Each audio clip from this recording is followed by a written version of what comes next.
Welcome to Business Buying for Financial Independence. I'm Tim Delaney, and I help young professionals buy small businesses so they can escape the 9-to-5 and take control of their time, income, and future.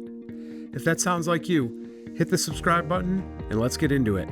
Hey everyone, I'm Tim Delaney, and I'm pumped to bring you this first episode of Business Buying for Financial Independence.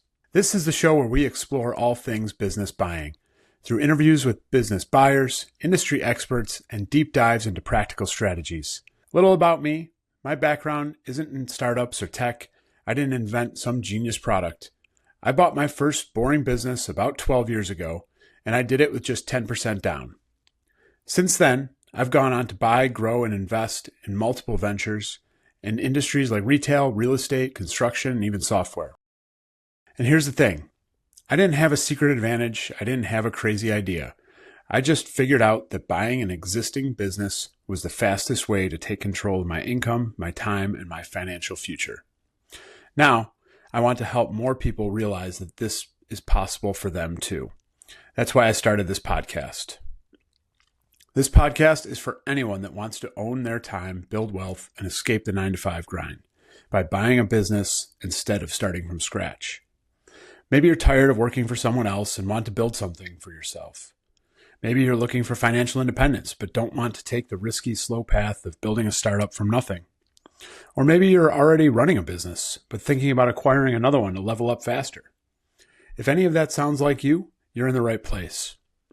Each week, I'll be bringing you insights from real business buyers, industry experts, and my own experience, so you can learn what it actually takes to find, buy, and grow a business that gives you financial freedom.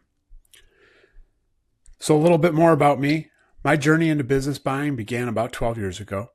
At the time, I was working a typical job, but I knew I wanted to be my own boss. I knew I would never really get the financial freedom I wanted working for others. I tried starting my own business, which didn't really take off the way that I hoped. When I found out that you could buy an existing profitable business with as little as 10% down, it completely changed my perspective. It wasn't about having a ton of cash or inventing something groundbreaking. It was about understanding financial options, spotting opportunities, and managing growth. My first realization about business buying actually came from a different opportunity than the one I ended up purchasing. Someone introduced me to a woman trying to sell her gourmet cookware and food business. At the time, she was one of the few people in my area with a small coffee roasting operation, and the person who introduced us knew that I had experience in the coffee industry and loved unique foods and cooking. Her asking price was pretty high, and so when I told her that, she suggested that I reach out to the SBA, the Small Business Administration, for a loan to buy the business. That conversation was a turning point for me. I think I kind of always knew in the back of my mind that loans were available for small businesses before that, but that was the moment that it kind of really clicked for me. I could use bank financing and leverage to buy a business instead of having to come up with all the cash myself, or to start something from scratch and constantly reinvest, never really knowing when I would be able to pull out profits. It showed me that I could plan a small paycheck for myself right from the beginning, meaning that I could replace my income immediately rather than struggling for years. After that realization, I called the SBA right away to learn more and figure out if they would finance the purchase of that business. They explained the process, applying through a normal bank that had a relationship with the SBA. If the bank approved the loan, the SBA would guarantee part of it to reduce the risk for the bank. That all sounded great, but unfortunately it turned out that her business wasn't really bankable at that point. Sales had declined too much, and the bank just wasn't willing to lend, even with the SBA backing.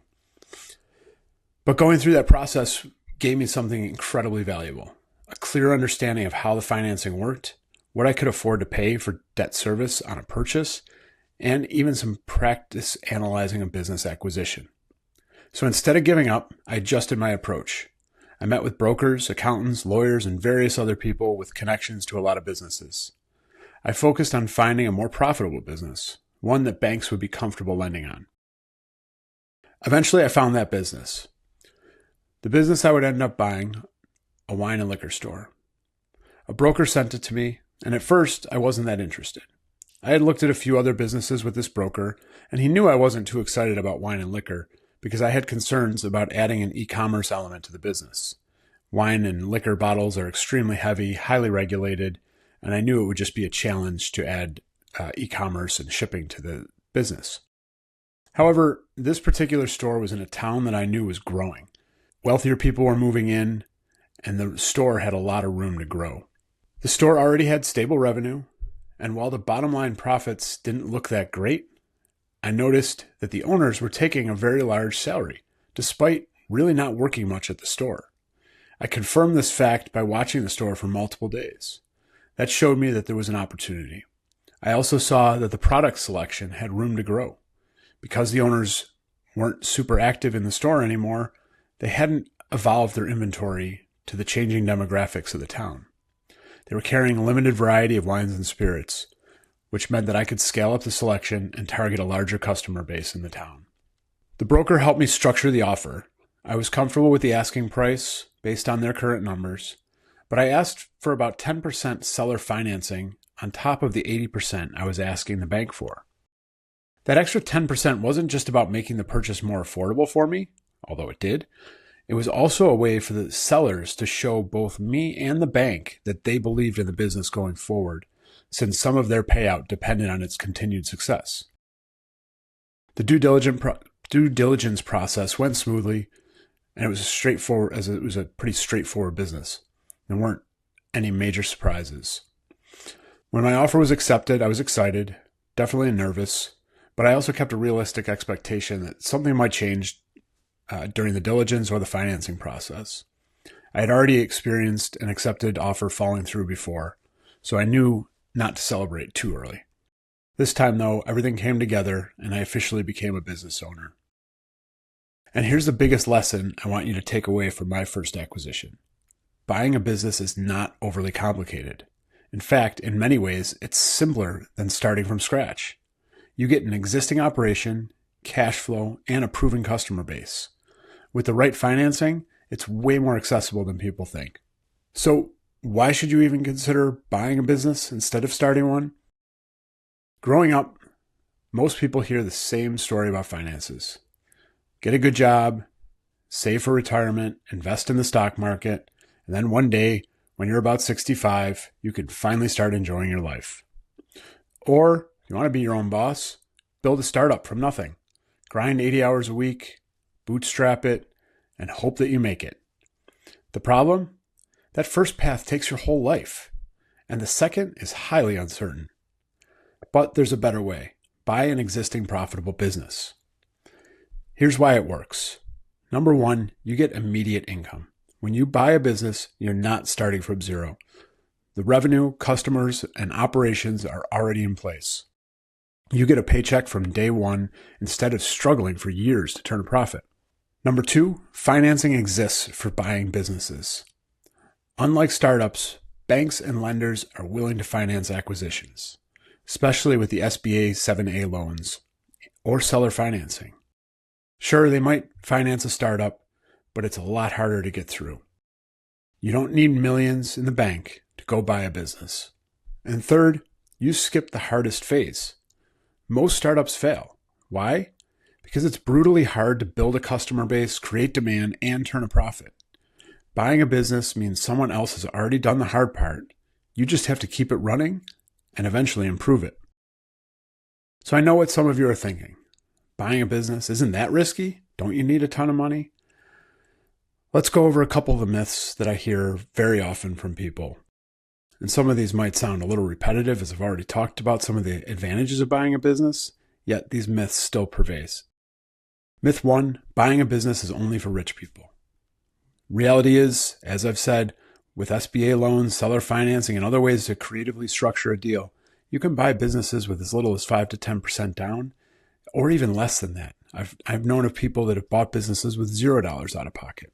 Myth two, it's safer to start your own business. In reality, 90% of startups fail. Meanwhile, when you buy the existing business, you already have those customers and the revenue and a track record of success. And myth three, I don't have the experience to run a business. In reality, most business buyers don't have direct experience in that industry. You're buying a system that works. You don't need to be the expert. You just need to manage it well. And you can always hire people who are experts. Henry Ford was famous for inviting reporters into his office and telling them that he could answer any question that they possibly had about any aspect of his business. When the reporters looked astonished and started asking questions, Ford just pushed buttons on his desk and various experts ran into the room, answered the specific question, and left. As the boss or the owner, you don't need to know every detail. You just have to have the people on your team that do. So I hope this helped you wrap your head around the idea of buying a business if you hadn't already thought of it. If this episode got you thinking about business buying as a path to financial independence, make sure you hit that subscribe button or the follow button in your favorite podcast app so you don't miss any future episodes. We are just getting started, and I'll be breaking down everything you need to know about finding, financing, and growing a business that gives you financial freedom. Thanks for listening. Talk to you soon. Cheers. Thanks for listening to Business Buying for Financial Independence. If you're serious about owning your time and building long-term wealth, make sure to subscribe so you don't miss the next episode.